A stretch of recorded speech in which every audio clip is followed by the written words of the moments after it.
Hey everyone, Kyle once again, and welcome back to another DVD update, which I'll say this would be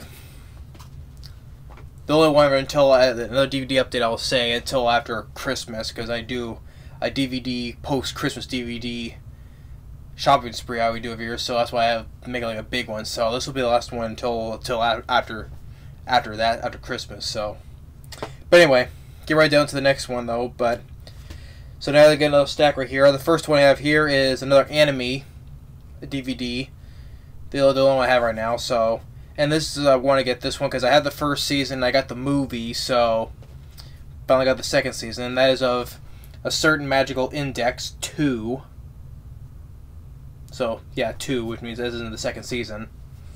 Make it seem like it's the sequel season. So yeah, Certain Magical Index 2, the second season. Next is, well, since the Christmas is coming around, so maybe I'll consider reviewing it, because since it's Christmas.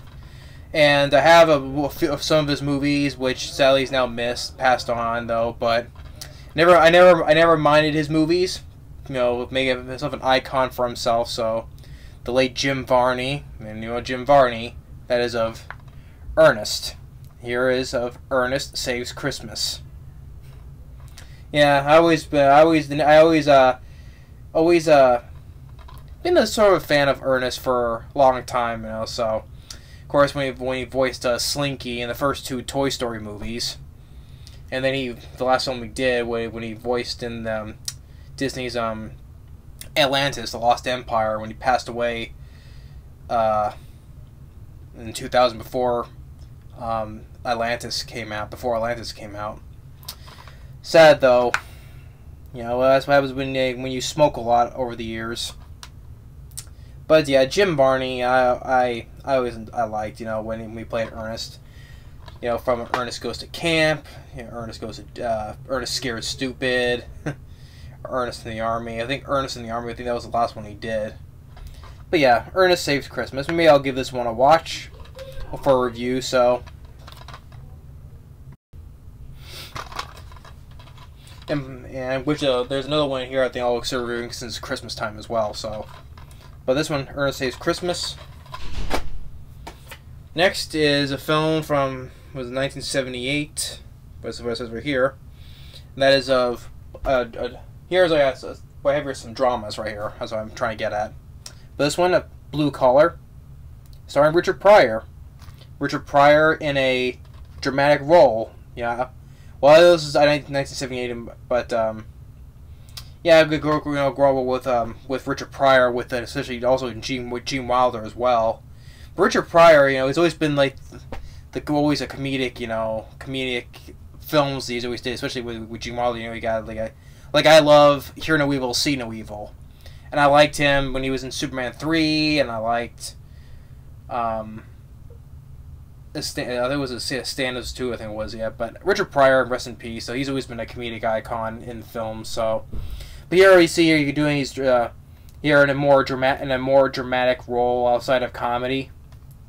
So I was looking forward to seeing this one because I haven't seen this one though. So I'm sure he does. I'm sure already a look here shows that he does a good job in the, you know, in his acting, stretching out his acting comedic outside of comedic into drama, you know.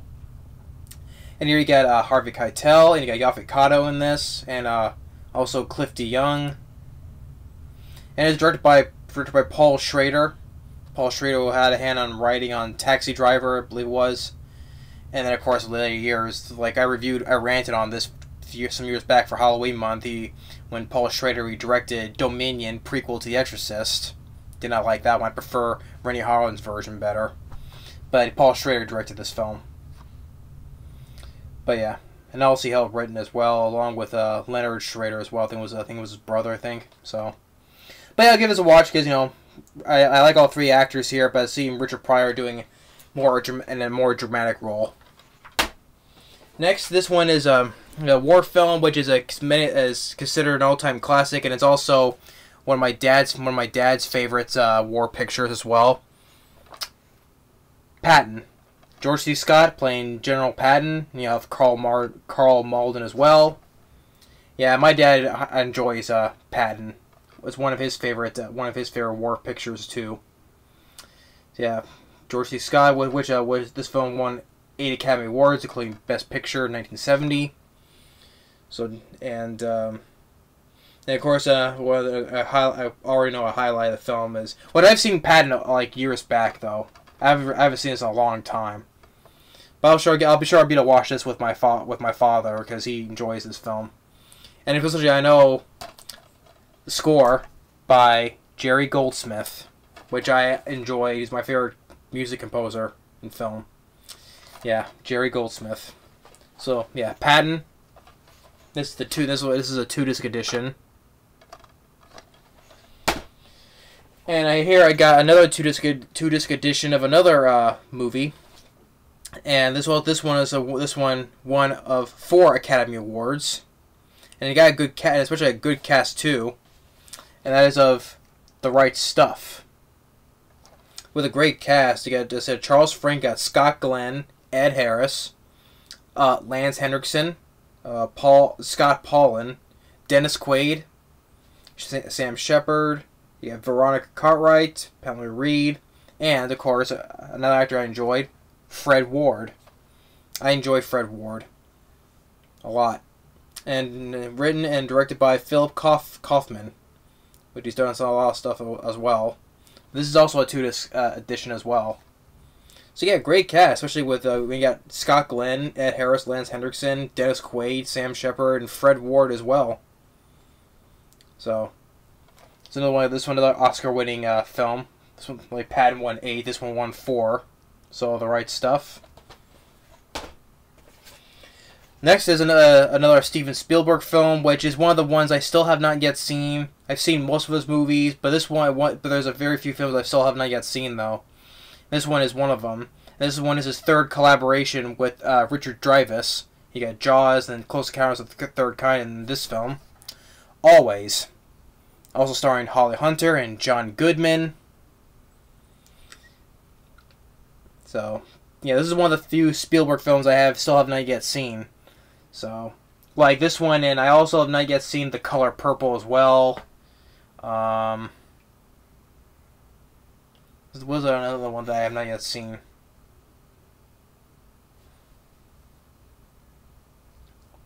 Can't recall. I know I have still not yet seen that one. This film. So, yeah. But yeah, I enjoy Richard Dreyfuss and John Goodman. Holly Hunter is a good actress too, so. But we should watch this Always.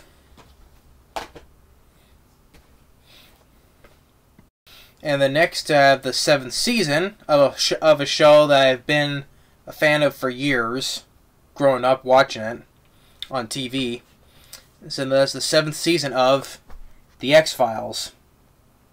I've always enjoyed the X-Files. Growing up, I enjoyed it, especially with the memorable theme for the intro.